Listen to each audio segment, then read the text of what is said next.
মাদ্রাসার মুহতামিমরা সাধারণ শিক্ষকদেরকে কোনো মানুষে মনে করে না।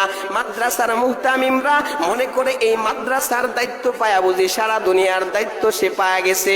মাদ্রাসার মুহতামিমরা এত পরিমাণ জুলুম অত্যাচার অবিচার করি বলে সাধারণ শিক্ষকরা এই কথা বলতে বাধ্য হয়, আমি আর জিন্দেগিতে চাকরি করব না, আমি আর জিন্দেগিতে মাদ্রাসায় খিদমত করব না, গরু পালন করব, কৃষি কাজ করব, দরকার পড়ে না কে থাকবো, তবু ইবাদতের ভেতরে মাদ্রাসাকে বেছে নেব না।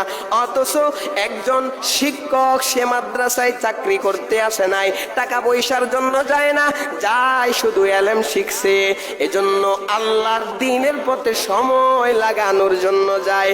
অথচ মাদ্রাসার মুহতামিমের জুলুমের কারণে ওই শিক্ষকটা দ্বীনের পথ থেকে সরে যেতে চায়, ওই শিক্ষকটা দ্বীনের পথকে ঘৃণা করতে আরম্ভ করে দেয়। ও মাদ্রাসার মুহতামিম, ও মাদ্রাসার দায়িত্বশীল ব্যক্তি, তোমার কারণে যদি একজন ব্যক্তি দ্বীনের পথ থেকে সরে যায়, তোমার কারণে যদি কোরআনের একজন শিক্ষক যদি গোমরা হয়ে যায়, তোমার জুলুমের ফলে যদি তার দ্বীনের ব্যাপারে অনাগ্রহ তৈরি হয়ে যায়, ও মুহতামিম বলো তুমি আল্লাহর কাছে কি জবাব দিবা?